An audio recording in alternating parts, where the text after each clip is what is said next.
Whitney, if you could hear me now, I would tell you, you weren't just good enough. You were great. You weren't just pretty. You were as beautiful as a woman could be.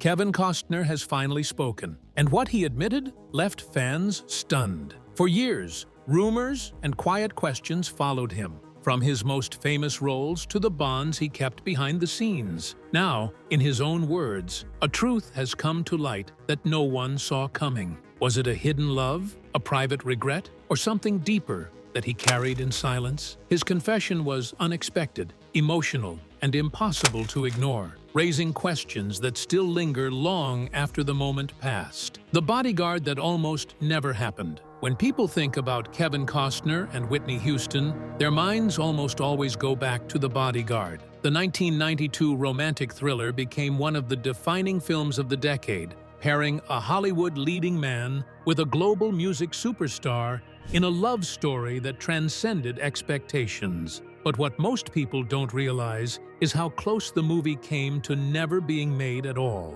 Its journey to the screen was as turbulent as the romance it portrayed, and at the center of that journey was Kevin Costner, who refused to let it die. The script for The Bodyguard was originally written in the 1970s by Lawrence Kasdan, the same man who would later pen classics like The Big Chill and The Empire Strikes Back.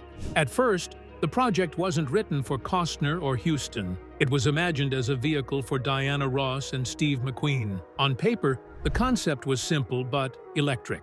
A world-famous singer stalked by an obsessive fan and the stoic bodyguard who protects her, only to fall in love with her. But Hollywood wasn't ready. Studios rejected the script more than 60 times, labeling it unrealistic, too risky, or simply not commercial enough. For more than a decade, The Bodyguard gathered dust. Even as Kevin Costner's career started to rise in the late 1980s, the project was considered cursed. But everything changed in 1990 when Costner released Dances with Wolves. The film not only made him one of the most bankable stars in the world, but also showed Hollywood that he had the vision and influence to make things happen. Suddenly, a script that had been ignored for years had a new champion. When Costner decided to move forward with The Bodyguard, it was quite clear in his mind. He wanted Whitney Houston to be his partner. Houston was the strongest name in music at that time, a superstar with an unmatched voice. But she had never acted before, and the idea of putting her under much scrutiny for such a high-profile role was not a sure bet. The executives were concerned about her inexperience. Some even speculated whether audiences would accept a black woman in a leading romantic role opposite a white Hollywood star. To Costner, that cycle of what-ifs was pure nonsense. That evening, he called Kasdan and said, "This girl is perfect, and I'm going to prove it." Convincing her, though, was no easy task. From the start, Whitney wanted nothing to do with it. She was interested in acting, but she feared critics would be merciless and tear her apart before she could even begin to prove herself. She also feared that she just wouldn't be able to cut it. To someone who had conquered the music charts, stepping on a film set felt like a kind of exposure that she was not sure she could survive. Costner made it a point to call her directly, saying that he felt she had something in her that no one else could give to that role. He assured her that he would support her, guide her in the process, and protect her from the ridicule she feared. Even then, Whitney needed a little push. She wanted time to think. But the feeling and sincerity in Costner's voice lingered on, and she finally agreed to at least try a screen test. It was a decision that began one of the most iconic pairings in cinema history. The movie surely would never have existed or would have looked very different without Costner's insistence. He was no ordinary actor on a project. He was the very force that willed the project into being. Critics gave a mixed bag of reviews when The Bodyguard premiered in 1992, but audiences were spellbound by it. And eventually, more than $400 million was earned from its worldwide box office receipts. It even gave birth to what became one of the greatest-selling soundtracks of all time, with Whitney's rendition of "I Will Always Love You" being among its backbones. None of that could have happened had Kevin Costner not snaffled away the script, but so passionately believed in Whitney's performance. The further course was just to begin. Whitney's insecurities would come to be exhibited in a way that nearly ended the film before it was ever born. But while the world saw a dazzling success, behind the scenes, Whitney's insecurities surfaced again, most clearly in the moment that nearly cost her the role before filming even began. Whitney's screen test struggles. Whitney Houston may have been the biggest pop star on the planet in the early 1990s, but when she stepped into the world of acting, her confidence all but disappeared. For the Bodyguard to move forward, Warner Brothers demanded a screen test. They wanted proof that Houston could handle the role of Rachel Marin, a glamorous superstar caught in a dangerous love story. For Whitney, that test became one of the most daunting moments of her career. And for Kevin Costner, it became a moment he would never forget. On the surface, it seemed ridiculous to doubt her. Whitney had already sold millions of albums, dominated the charts, and filled stadiums with her voice. Yet when it came to acting, she was a beginner. She told friends and interviewers that she feared people would dog her, tear her down before she had a chance to grow. She confessed she felt inadequate, that she would make a fool of herself if she stepped in front of the cameras. For a woman whose life had been shaped by applause, the prospect of silence or criticism was terrifying. Kevin Costner, however, never wavered in his belief. He was there on the day of the screen test, watching Whitney struggle in the trailer. She delayed coming out, fussing over her appearance, picking herself apart in the mirror. Costner later recalled that she seemed to find 1,000 things wrong with herself. Her makeup, her hair, her outfit, none of which mattered to him. What broke his heart was how small she seemed in that moment, like a superstar reduced to self-doubt. When Whitney finally stepped in front of the cameras, another disaster struck. She had changed her makeup during a break, applying a heavier look to make herself prettier. As she explained in a quiet, almost apologetic voice, under the hot studio lights, the makeup began to melt, streaking her face and leaving her even more self-conscious. The crew had to stop the test just a few minutes in. For anyone else, it might have been humiliating enough to walk away. But Kevin remembered the moment as something deeper, a glimpse into the fragile heart of a woman who carried her fame like a burden. Years later, Costner confessed that at that moment, he was considering rigging the audition. He had thought maybe he would tell the studio that anything Whitney did on camera would be brilliant, and that any stumbles were an extraordinary acting choice. He even envisioned finding an excuse for the smallest of errors just so that she could take the part. But he stopped short. As desperate as he was to protect her in that moment, he knew that it would be unfair to the filmmakers, to the studio, or even to Whitney herself. She had to earn it, and she had to know she earned it. So instead of covering for her, he decided to do something else. He encouraged her, saying that she didn't need to be perfect. Her presence, her voice, and her authenticity were already so much more than enough. In his eyes, she was already Rachel Marin. She just had to believe it. Costner stated that, looking back at that day, he described it as a crucial point. Whitney was not seen by him that day as that untouchable star adored by millions, but as a woman who desperately wished to do well. Beneath the glitter and glamour of success, she was weak, even fragile. He thought that very vulnerability was what made her so attractive to the camera. When production began on The Bodyguard, the memory of that screen test stayed with them. Whitney was still nervous, but she was leaning on Kevin. He had fought for her to be cast, and now he was fighting for her to believe in herself. The world would later see the dazzling result of what really only Costner understood in this moment, how close she came to walking away. What neither would realize, however, was that the same insecurities threatening their wall of confidence would become the raw brilliance of her performance. And as the cameras rolled, it became clear that the magic between Costner and Houston was something no test could ever measure. The magic on screen. When The Bodyguard premiered in 1992, audiences witnessed something rare, chemistry that couldn't be scripted. Kevin Costner and Whitney Houston did more than play roles. They created a connection so electric, it left viewers wondering if art had crossed into reality. That magic wasn't accidental. It was born of Costner's faith in Whitney, her raw vulnerability, and creative choices that turned a simple thriller into a cultural phenomenon of the 1990s. The premise was straightforward. Costner as Frank Farmer, a stoic bodyguard protecting Houston's character, superstar Rachel Marin, from a stalker. On paper, it was a classic clash. Hardened professional meets glamorous diva.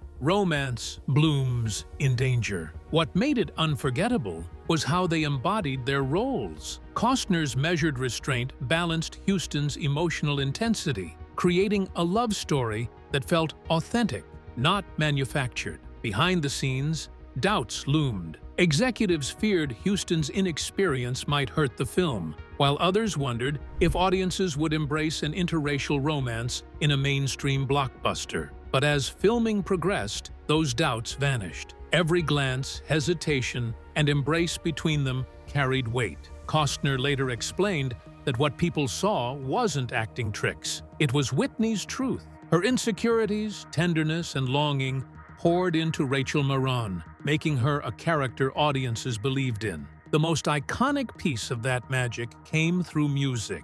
Originally, Houston was set to sing "What Becomes of the Broken-Hearted," but when another film used it, the team scrambled. Costner made a bold suggestion: Dolly Parton's "I Will Always Love You." Many thought it an odd choice for a pop powerhouse like Whitney, but Costner insisted it was perfect. He even championed the now famous a cappella intro, convinced it would showcase both her vulnerability and strength. The rest is now history. Whitney did not just enhance The Bodyguard, she changed the whole definition of movie soundtracks. The song probably ranks as the most widely recognized ballad of all time, lending its strength to an album that has sold some 45 million copies, the best-selling soundtrack ever. The film itself grossed more than $400 million worldwide, and while the critics were divided on the story, one fact they evidently agreed upon was the undeniable chemistry between Costner and Houston. With success also came humility for Costner. He often said that many actors might have played Frank Farmer. However, no one else could have been Rachel Marin. It was Whitney who lent the film its soul and transformed a rather conventional thriller into something timeless. The audience appeared to have agreed. They not only watched Frank protecting Rachel, but believed he loved her. They not only perceived Rachel as a famous person in danger, but were attuned to her fear, pride, and need for acceptance. Thus lay a blurred distinction between fiction and reality that fueled endless speculation around whatever was cooked up between Costner and Houston when the cameras stopped rolling. With the release of the movie, the rumors grew louder. The two were thought to have bonded beyond acting. The actors' sheer on-screen chemistry crossed into their personal connection, a friendship, perhaps something more, that remained for them long past, when the credits rolled. Ultimately, The Bodyguard became more than a movie. It became a love story that spilled off-screen, with two performers whose chemistry couldn't ever be staged. To audiences, it will remain one of Hollywood's greatest romances. To Costner and Houston, it was the starting point for a relationship as private as it was unforgettable. Away from the red carpets and box office numbers, Kevin Costner and Whitney Houston developed a quiet bond, one carried in shared stories, letters, and silences that revealed just how deeply they mattered to one another. Private bonds and silent letters. On screen, Kevin Costner and Whitney Houston gave the world a love story larger than life. Off-screen,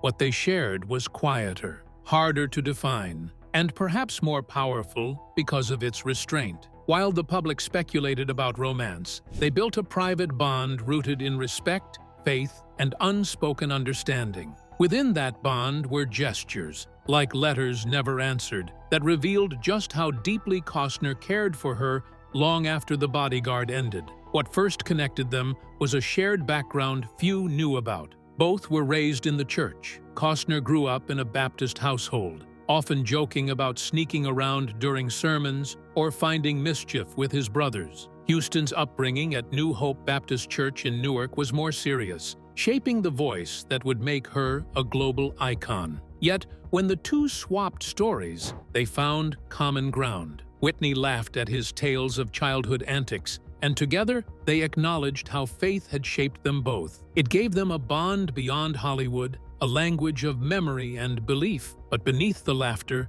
was concern. By the late 1990s, Whitney's struggles with substance abuse were well known. Tabloids chronicled missed shows and fading health. Costner, who stayed in touch, admitted he worried constantly. He wasn't just a former co-star watching from afar. He felt compelled to reach out. That's when he began writing letters. Costner has said he disliked writing, but he pushed himself because he believed Whitney needed to hear from someone she trusted. These weren't lectures or warnings. They were reminders that she was valued, that someone still saw her worth when she doubted herself. He hoped his words might cut through the noise of fame and addiction, offering a lifeline back to the young woman he once reassured on a soundstage. Everything seems to indicate that those letters never reached her. Costner never got a reply. He had no way of knowing whether Whitney read them, ignored them, or saw them at all. That silence tormented him.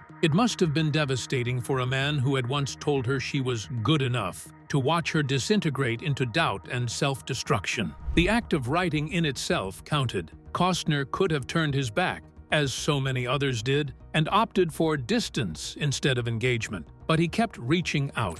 To him, Whitney was more than a co-star or even a friend. She had shared her vulnerability with him. Cherishing that memory meant reaching out for her, even when she remained silent. The nature of their relationship has been speculated upon by fans for an eternity. Were they friends? Confidants? Something more? Costner never sensationalized their connection. He revealed instead something long-lasting, a devotion that won in the years of silence. In the fullness of time, his words might come to indicate that the laughter they shared, the trust they placed in each other, and the letters he wrote to her all pointed to a bond far too profound to be expressed in mere gossip. The image of Kevin Costner writing letters to Whitney Houston, letters that may still lie unread, adds a poignant layer to their story. It suggests their connection existed in the spaces between words spoken and words left unsaid.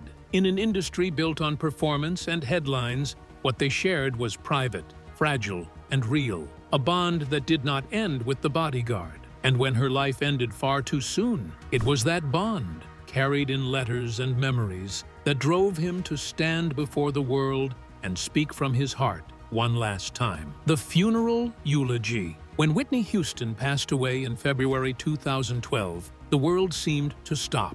Fans gathered outside churches and record stores, news outlets replayed her soaring notes, and tributes poured in from across the globe. But it was at her funeral, held at New Hope Baptist Church in Newark, the same place where she first sang as a child, that one of the most moving moments unfolded. Kevin Costner, her co-star from The Bodyguard, stood before her family, friends, and millions watching worldwide and delivered a eulogy that silenced the room. Few expected what Costner would say. He wasn't part of Whitney's inner circle in her later years, nor a figure from the music world, yet his words revealed a deeply personal bond. He didn't offer polished platitudes. He spoke like a man remembering a friend, a collaborator, someone who had left a mark he could barely articulate. Costner recounted the screen test that nearly derailed The Bodyguard. He described Whitney's nervousness, how she asked him to leave the room so she could prepare,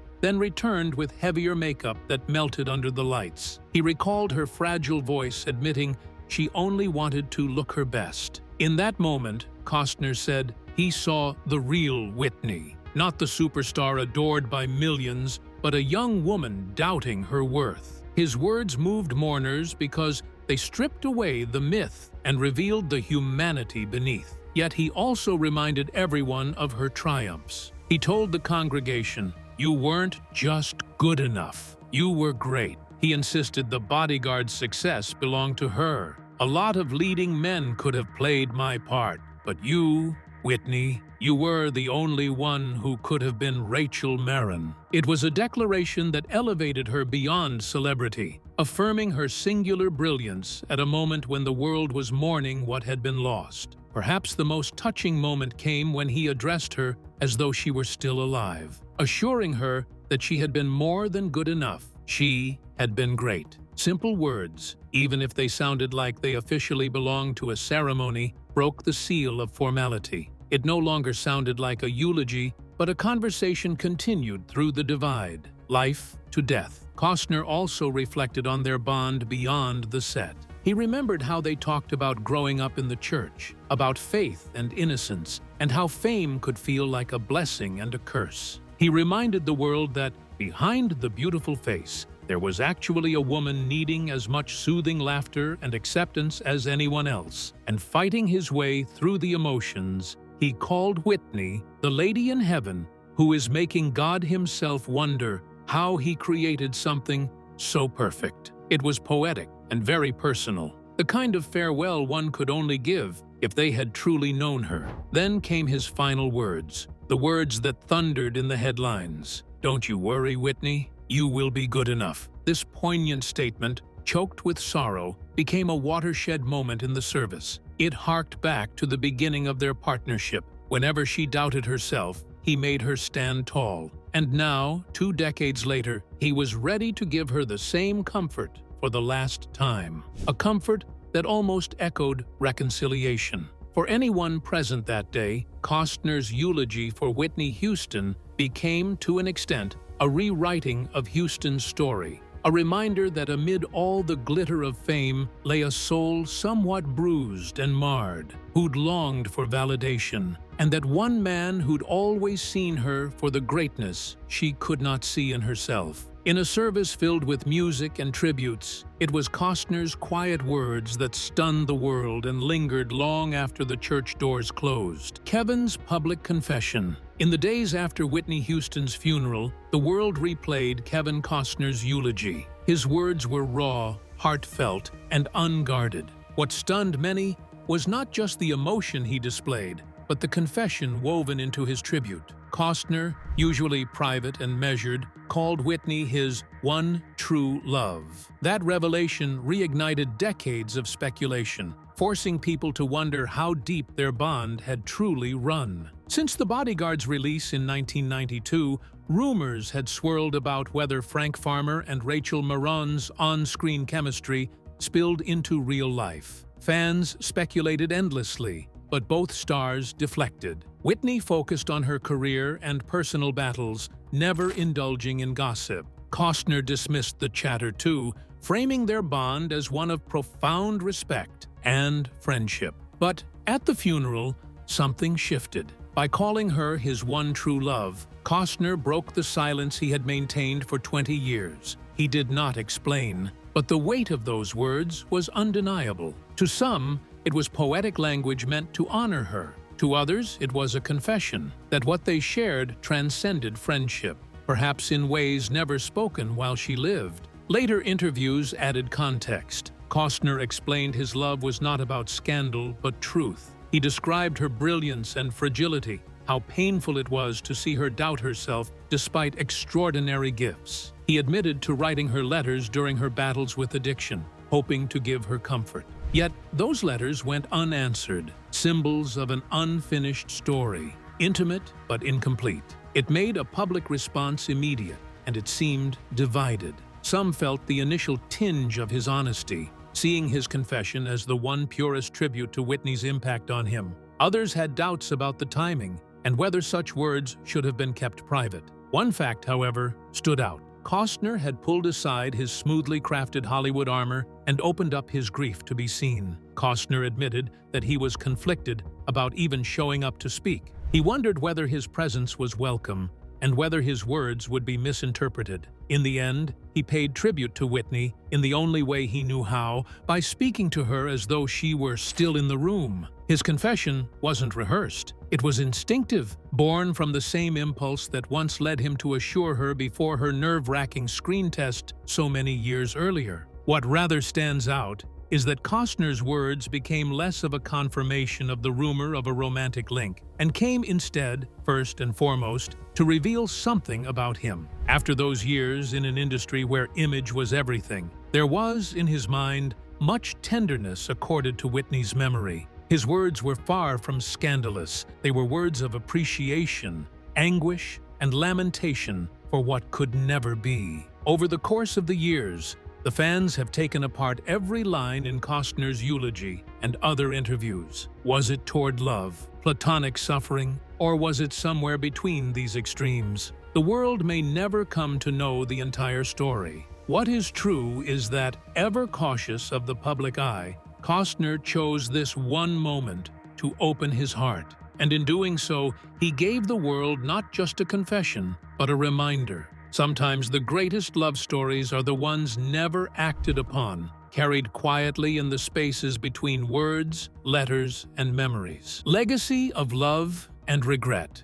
When Kevin Costner stood in that Newark church and poured out his heart for Whitney Houston, he didn't just close a chapter. He etched their bond into cultural memory. His words lingered, replayed on television, shared in articles, and dissected by fans who still wonder what truly lay between them. What is certain is that their legacy is built on both love and regret. Love for what they created together, and regret for what was left undone. For Costner, Whitney was never just a co-star. He often called her the soul of the bodyguard, the reason the film resonated so deeply. Long after filming, he carried her memory, writing letters that may never have been read, and speaking of her with reverence. In a career filled with accolades, it is striking that when recalling pivotal moments, he so often returned to Whitney's name. That reveals not only her talent, but the imprint she left on his heart. Yet his words carried regret. Regret that he could not save her from addiction, that his letters went unanswered, that someone so luminous could not see her own light. At her funeral, his insistence that she was good enough felt less like a eulogy than a final attempt to reassure her, something he wished she had embraced while alive. For Whitney's fans, Costner's devotion added a new layer to her story. Her turbulent marriage to Bobby Brown and her struggles with fame dominated headlines, but through Costner's eyes, she emerged as fragile, tender, and in need of protection. His perspective reminded the world that behind the icon was a human being burdened by doubt, as much as blessed with gifts. Their on-screen couple has left an everlastingly strong cultural impact through The Bodyguard. The on-screen romance broke stereotypical restrictions as it proved the fact that love can prevail over color, background, and expectations. And as long as 3 decades have passed, the image of Frank Farmer picking Rachel Marron is one of the clearest visualizations of devotion in a movie. The moment and the soundtrack that defined an era are thus intertwined into Whitney's legacy. Yet, the deeper narrative is in what was never articulated, letters unanswered, conversations never had, the future that did not happen. Costner's regret bears that legacy, being a reminder of how human connections can be intimately fleeting, with even the strongest bonds yielding in the presence of distance, pride, or circumstance. Sometimes it is the most profound relationships that remain unresolved. To the world, Whitney will forever remain her voice, the great ballads, the performances, the songs that will continue to fill living rooms and arenas. For Costner, her legacy was of a different kind. The laugh they shared over church stories, the nervous look she exchanged with him before her screen test, and the trust she placed in him when she doubted herself. Such private moments, unseen by cameras, became the roots of his love for and regret over her. In the end, the tale isn't about a celebrated romance. What it says of the truth is that some people come into our lives and leave marks that can't easily be erased. Whitney Houston was one of those people for actor Kevin Costner. His confessions at her funeral, his regrets at what could have been, and his everlasting admiration will only ensure that their union will transcend gossip columns and exist instead within the quiet memory. And in that quiet, their story continues to speak louder than words ever could. Kevin Costner's words at 69 left us with more questions than answers, but also with a truth that can't be ignored. What do you think about his confession? Share your thoughts in the comments below. And if you enjoyed this video, don't forget to hit like, subscribe to the channel, and ring the bell for more stories like this. Make sure to watch the next video showing on your screen. You won't want to miss it.